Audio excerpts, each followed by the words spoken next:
पुराने समय की बात है। एक राज्य में राजा वीरेंद्र सिंह का शासन था। राजा न्यायप्रिय और दयालु थे।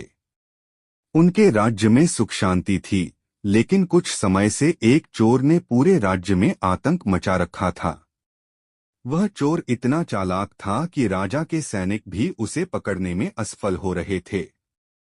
चोर हर बार नए नए तरीकों से चोरी करता और बिना किसी को पकड़े गायब हो जाता। वह गरीबों के घरों से कुछ नहीं चुराता, लेकिन अमीरों की तिजोरियां खाली कर देता। लोग कहते थे कि चोर के इरादे बुरे नहीं हैं, पर चोरी तो चोरी है। राजा वीरेंद्र सिंह को जब यह बात पता चली तो उन्होंने निर्णय लिया कि वह खुद इस चोर को पकड़ेंगे। उन्होंने दरबार में ऐलान किया, अगर यह चोर अपनी मर्जी से हमारे सामने आएगा तो हम उसे क्षमा कर देंगे, लेकिन अगर उसे पकड़ना पड़ा तो उसे कड़ी सजा दी जाएगी। राजा का ऐलान सुनकर चोर ने सोचा, यह राजा तो न्यायप्रिय लगता है, शायद मुझे माफ कर दे, लेकिन उसे यकीन नहीं था। इसलिए उसने एक योजना बनाई। एक रात जब राजा अपने महल में सो रहे थे, चोर चुपके से उनके कक्ष में घुस गया।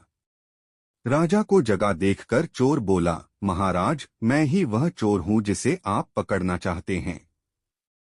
मैं यहाँ खुद को आपके हवाले करने आया हूँ, लेकिन मेरी एक शर्त है। राजा ने आश्चर्य से पूछा, क्या शर्त है तुम्हारी? चोर बोला, मुझे एक मौका दीजिए कि मैं आपको यह साबित कर सकूं कि मैं केवल जरूरतमंदों की मदद करने के लिए चोरी करता हूँ। अगर आप मेरी बात समझ गए तो मुझे माफ कर दीजिए। राजा ने उसकी बात पर विचार किया और कहा, ठीक है, मैं तुम्हें एक मौका देता हूँ, लेकिन अगर तुम झूठ बोल रहे हो तो तुम्हें कड़ी सजा मिलेगी। चोर ने राजा को अपनी कहानी सुनानी शुरू की। उसने कहा, महाराज, मैं बचपन से अनाथ हूँ। मैंने गरीबी और भूखमरी देखी है। मैंने देखा है कि कैसे अमीर लोग गरीबों का शोषण करते हैं। मैंने चोरी इसलिए शुरू की ताकि गरीबों की मदद कर सकूं। मैंने कभी किसी निर्दोष को नुकसान नहीं पहुंचाया।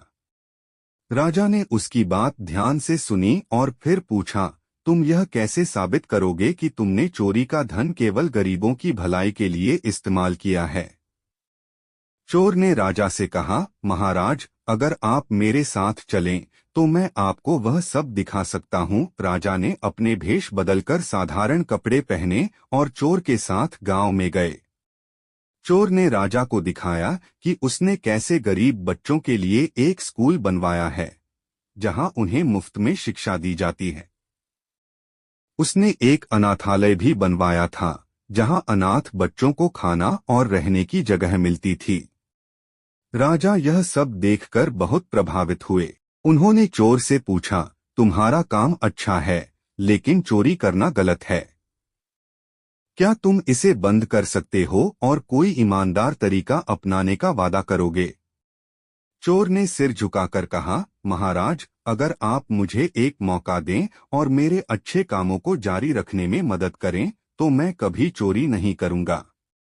राजा ने उसकी बात मान ली और उसे राज्य का खजांची बना दिया। राजा ने यह सुनिश्चित किया कि चोर को जरूरतमंदों की मदद के लिए पर्याप्त धन मिले। यह कहानी सिखाती है कि हर व्यक्ति को दूसरा मौका मिलना चाहिए। सही मार्गदर्शन और सहायता से एक बुरा इंसान भी अच्छा बन सकता है। गलतियों से सीखकर सुधार ही असली जीत है।